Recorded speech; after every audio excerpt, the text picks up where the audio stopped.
Hola, ¿qué tal? Hoy quiero platicarles de una película de Gus Van Sant, se llama Elephant, y lo quiero hacer desde tres perspectivas diferentes. La primera sería desde un contexto personal, o sea, cómo fue que me acerqué a esta película, desde la forma, o sea, la forma en que está hecha la película, y el tercero es básicamente el mensaje social que nos quiere dar, ¿vale? Empezamos.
Mi primer acercamiento con esta película fue a mediados de principios de la década pasada, o sea, como por el 2007, 2006. En esa época, junto con mi esposa, era mi novia en esa época, nos encontrábamos en una búsqueda sin darnos cuenta, en una búsqueda de películas que desafiaran de cierta forma lo ya establecido.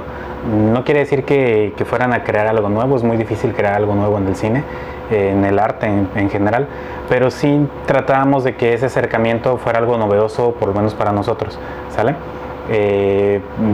Yo recuerdo mucho de esa época haber visto películas como Donnie Darko, que rompían mucho la forma, por ejemplo, de los viajes en el tiempo y de cómo plantear una película de ciencia ficción sin caer en los tópicos clásicos, ¿no? Y guardando un velo de misterio muy interesante. No sé, recuerdo haber visto Goodbye Lenin, y esta película en particular, Elephant, de Gus Van Sant, que es del 2002, 2003, no recuerdo exactamente. Y bueno, la película gira en torno a un acontecimiento real, a una tragedia que ocurrió en 1999 en Columbine, los asesinatos de Columbine, que fueron hechos por dos estudiantes de preparatoria. Básicamente es eso, dos muchachos se armaron durante meses. Un día llegaron a la escuela, detonaron bombas, asesinaron a sus compañeros y fue una tragedia nacional, ¿no? O bueno, mundial más bien. En un primer momento yo creo que lo que nos acercó a Belén y a mí a esa película era precisamente el argumento, ¿no? Era de, bueno, vamos a ver esta película que está haciendo un acercamiento a algo que ocurrió. Sabíamos por ahí que a lo mejor el acercamiento no era desde una perspectiva morbosa, sabíamos que la película era considerada por muchos una pieza de arte, una pieza de autor. Entonces era interesante ver cómo de una tragedia se podía extraer un trabajo personal en el contexto artístico, ¿no? Y bueno, ese fue el primer acercamiento que tuve con esta película.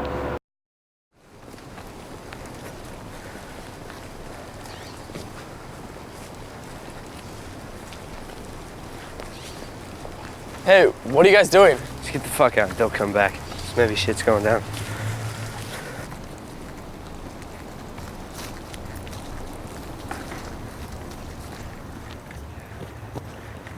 Hey, don't go in there, okay?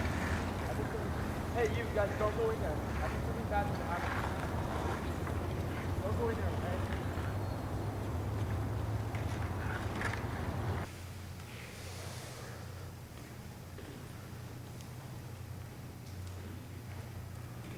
Dude, what the fuck? Don't worry about it. It's probably just slow. Let's go to plan B. Are you sure you said it right? Pause. Y bueno, hablando más bien de la forma de la película, es muy interesante descubrir cómo mediante la cinematografía, es decir, mediante la dirección de cámaras, mediante la dirección de sonido, el montaje, la edición, se puede crear un trabajo de suspenso, se puede crear un trabajo de identificación de personajes. ¿Por qué? Porque es muy interesante cómo está contada la historia. La historia sigue ahora sí que el día de la tragedia, el día de los asesinatos, desde la perspectiva de varios estudiantes, ¿sale? Vemos a uno que anda por ahí tomando fotografías, vemos a un tipo que va a buscar a su novia, vemos a una chica que vemos básicamente su recorrido desde la clase de gimnasia, va a los baños a cambiarse, a ducharse, y de ahí va a la biblioteca a hacer un trabajo extracurricular, me imagino. Vemos la historia de otro chico que se ve que tiene problemas con su papá, que su papá es alcohólico, y lo lleva, no sé por qué lo quiere llevar a la escuela, X, ¿no? Lo interesante de esto es que básicamente Gus Van Sant, el director, nos está metiendo dentro de la cotidianeidad de estas personas, ¿sale? Lo hace por medio de la dirección de cámaras, ¿sale? Hay muchos planos secuencia, hay muy pocos cortes. Básicamente los cortes de cámara son para eso, para marcar una elipsis, ¿sale? Y es bien notorio porque las elipsis son muy concretas en el momento en el que sale un personaje y entra otra historia u otro personaje. Y por ejemplo, en donde debería de haber elipsis según el libro del cine, si es que hay algún libro de cine que nos dicte cómo hacer cine de pies a cabeza, nos dice que por ejemplo cuando un personaje va del punto A al punto B, deberíamos de emplear una elipsis, ¿no? Deberíamos de emplear una transición, un fundido a negros, lo que sea, para evitar ese trayecto de como les decía, no hay muchos personajes. Por ejemplo, el chico que es fotógrafo empieza su escena encontrándose con unos compañeros en el patio, les toma fotografías y todo el rollo, y de ahí vemos su recorrido hacia la escuela y entra al cuarto oscuro a revelar sus fotos y todo el rollo. Y es bien interesante porque cualquier otro director hubiera enfocadose únicamente en las acciones importantes cuando este chico toma las fotografías, de ahí hubiera hecho un corte o una transición, y de ahí vemos entrar otra vez a este personaje a la sala de revelado. En cambio, Gus Van Sant sigue a los personajes por medio del plano secuencia. Eso es bien interesante. Por medio del plano secuencia, él nos invita a que seamos parte de la cotidianidad de estos personajes. Esto es algo que, por lo que he leído, es algo que hereda el director de los videojuegos, que eso es bien interesante, ¿no? En los videojuegos, por ejemplo, cuando tú quieres ir del punto A al punto B con tu personaje que estás jugando, no hay una elipsis que lo marque, tienes que ir del punto A al punto B, tienes que hacer el recorrido. Él por ejemplo, ponía el ejemplo de Tomb Raider, que jugando Tomb Raider le parecía interesante y él sentía que eso era parte de la narrativa, el hecho de que para entrar a una catacumba Lara Croft tenía que hacer todo el recorrido. En cine la veríamos al pie de la tumba, una fundido a negros, y ya de ahí la veríamos entrar, pero ya no sabríamos cómo hizo todo ese recorrido, ¿no? Gus Van Sant quería hacer eso, quería por medio de este lenguaje tan interesante que habían creado los videojuegos, transportarlo al cine y a partir de ahí crear unas dinámicas nuevas en el cine, ¿no? Es interesante también ver cómo esta dinámica, este plano secuencia, lo ocupa no únicamente para meternos dentro de la perspectiva de estos personajes, sino también lo ocupa para crear tensión. Hay una escena muy particular cuando uno de los personajes, una muchacha, entra a la biblioteca y vemos que recibe órdenes de un maestro que acomode ciertos libros. Hasta ese punto en la película ya hemos visto cuál es el plan de los chicos que van a entrar a tirotear la escuela. Hemos visto por medio de otros personajes que ellos ya están en la escuela o que están entrando, y ya se ha creado un poquito de tensión, ¿no? Entonces en ese momento vemos a a este personaje acomodando ciertos libros y únicamente escuchamos un sonido detrás de ella, un corte de cartucho. Ella voltea y hay un corte de cámara. I'll be right here to help you if you need me. Okay.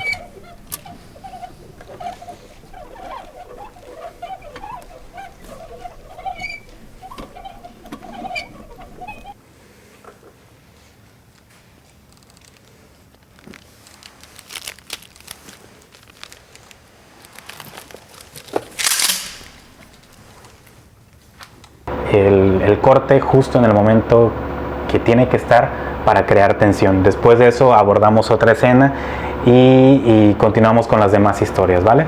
Eso es bien interesante porque nos habla de una forma arriesgada de hacer cine, ¿no? Es lo que les comentaba, según ciertas normas o según la forma en que estamos acostumbrados a que se nos narran las historias, el corte y la elipsis está ocupada de cierta manera, ¿no? Para ahorrar tiempos, para transportarnos a otros lugares de manera rápida, y en cambio este director norteamericano lo ocupa de una manera completamente no sé si novedosa, pero por lo menos para el momento en que lo vi sí fue como que muy impactante. Hay otra cosa que me llama mucho la atención ahí, nuevamente eso de saltarse la regla, ¿no? De crear tus propias normas. Hay escenas donde los personajes, por ejemplo, la cámara está completamente fuera de foco y vemos a un personaje a la distancia acercándose hacia la cámara y entrando al foco de la cámara. Eso es muy interesante porque nuevamente un director lo que haría sería seguir al personaje desde el pasillo. Yo me imagino dos formas, siguiendo al personaje con una estética, acercándose, llegando al punto y volteando, haciendo la acción que tenga que hacer, o la otra igual con la cámara montada en tripié y moviendo el enfoque del lente siguiendo al personaje, pero siempre dándole la prioridad para que no aparezca desenfocado. Entonces aquí Gus Van Sant hace lo contrario a lo que uno pensaría que se debería hacer en cine, y hay otra cosa también que me parece muy interesante, que nuevamente no es algo nuevo. Yo recuerdo haberlo visto en las películas de Buñuel, en particular en El Ángel Exterminador, que es la repetición. Buñuel lo usaba de una manera más azarosa, poética, no sé cómo decirle. Hacía que los personajes repitieran escenas.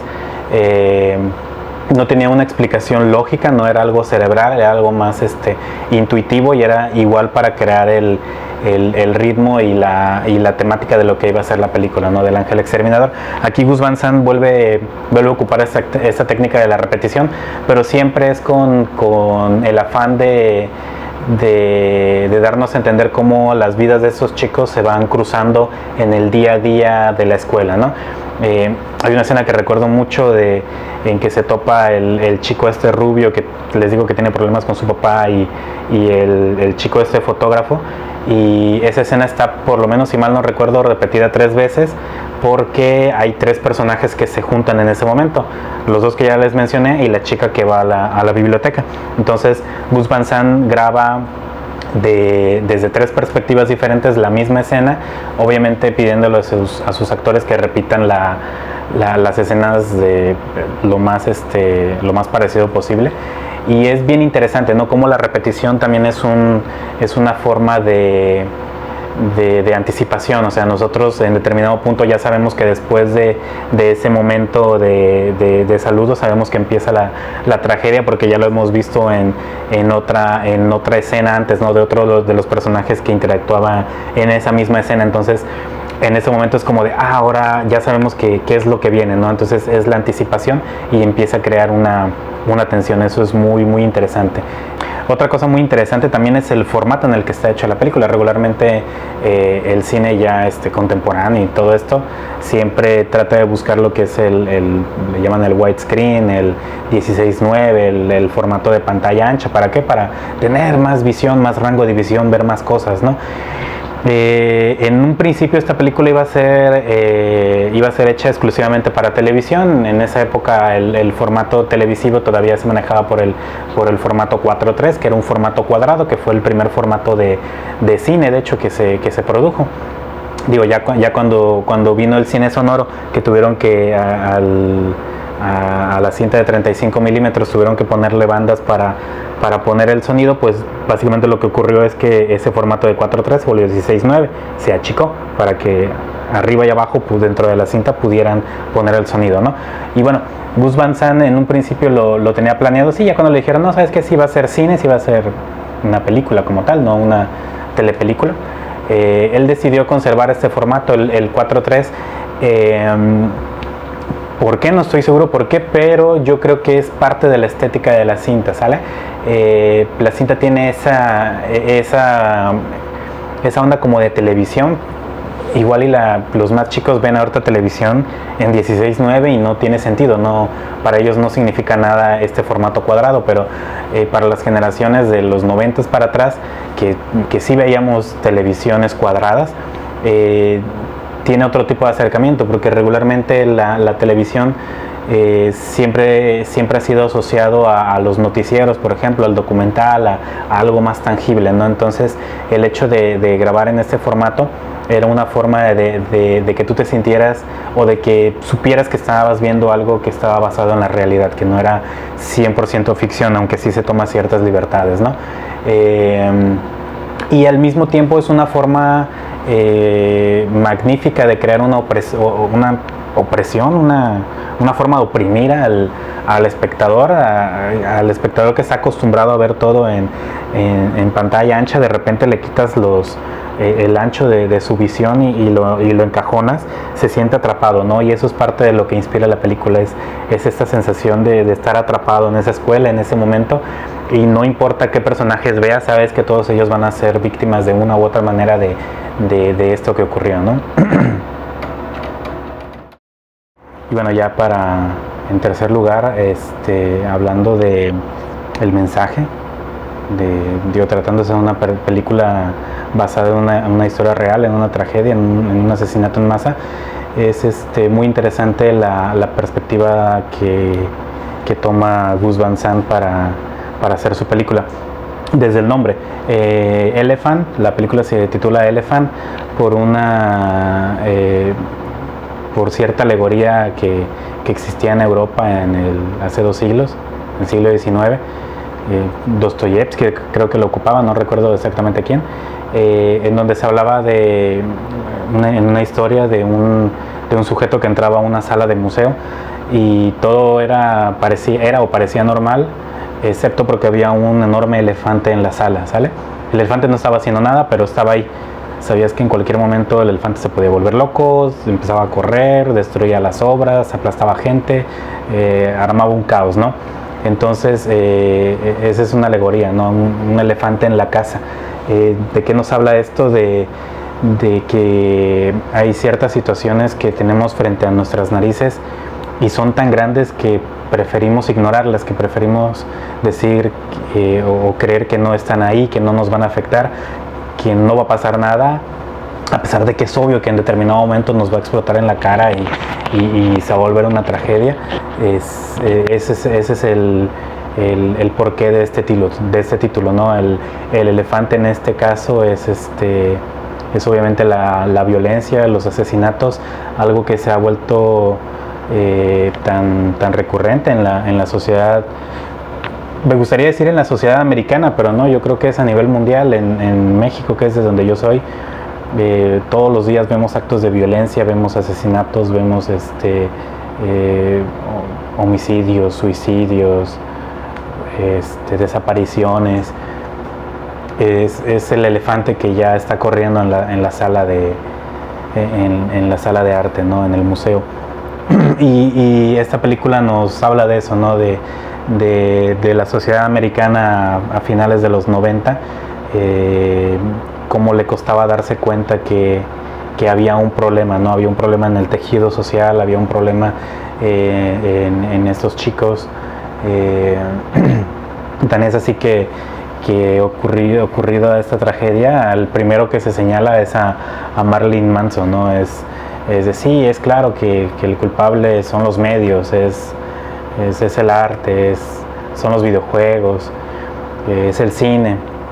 Y hablando en particular del cine y de esta película, pues Gus Van Sant al estar tratando un tema tan delicado como es la violencia, asume la violencia desde una perspectiva, nuevamente rompiendo formas, desde una perspectiva que no es para nada atractiva. Por ejemplo, podemos comparar la violencia que usa, por ejemplo, para citar un ejemplo, Quentin Tarantino en Kill Bill, en donde hay muchos cortes, ¿no? Hay muchos cortes para acelerar la acción, para que sea frenética, para que sea atractiva. De repente alguien saca una pistola y hay un corte, un close-up al arma, close-up a los ojos de la víctima, close-up al victimario, otro close-up o una cámara que se va acercando al arma, el arma detona, hay una explosión, sale volando la bala, hay un ralenti, vemos la sangre, explosiones. Y es eso, no es violencia adornada, es violencia cinematográfica, no tiene nada de malo, no tiene nada de bueno, simplemente es una forma de expresar algo, ¿no?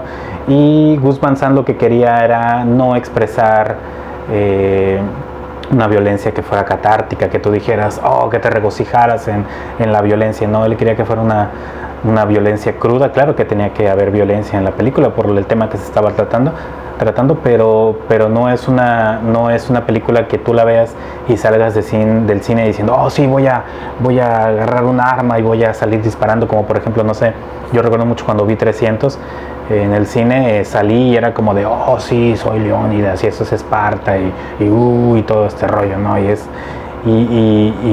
en esta película no, en esta película las primeras dosis de violencia se dan fuera de cámara. Por ejemplo, las muertes no están nada adornadas, son crudas, las vemos así sin cortes en un mismo plano. Hay una escena donde hay unos chicos que están como en una junta, en una plática de sexualidad, no sé qué, y empiezan a escuchar los disparos y bromean, no, deben de ser petardos o no sé qué. Uno de ellos sale y vemos cómo lo impactan las balas, y la reacción de todas de todas las personas es de que es completamente nada cinematográfico, no saben qué ocurre. El profesor trata de jalar a este chico que muere frente a la cámara, y no muere de una forma espectacular como sería en el cine japonés, donde hay mucha sangre y sangre a presión y todo este rollo. No, o sea, simplemente vemos que se empieza a crear una mancha de sangre en el piso, lo arrastran, el profesor trata de ver qué ocurre, dice, no, está muerto, y la gente está asustada y no hay nadie que esté llorando, que griten, estamos bajo ataque terrorista o no sé qué, y obviamente no hay héroes, hay únicamente personas reales, personas que murieron, que fueron víctimas de este asesinato, y eso es precisamente lo que nos quiere mostrar Gus Van Sant desde el momento en que nos muestra la vida tan cotidiana de estas personas a lo largo de la película. Es precisamente que para que cuando llegue el momento de la tragedia, sí empaticemos con ellos, pero no empaticemos de la forma que el cine está acostumbrado a que empaticemos, ¿no? A que digamos, oh, es el héroe, oh, nos va a salvar, o oh, pobre, su dilema. No, simplemente estas personas fueron personas reales, y esta es la consecuencia de no hacer caso al elefante que tenemos todos en nuestras casas, en nuestros trabajos, en la calle, ¿vale? Y bueno, les recomiendo mucho esta película, Elephant, de Gus Van Sant.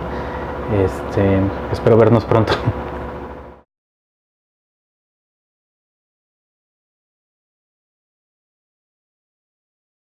Talk directly to the kids at Columbine or the people in that community. What would you say to them if they were here right now? I wouldn't say a single word to them. I would listen to what they have to say, and that's what no one did.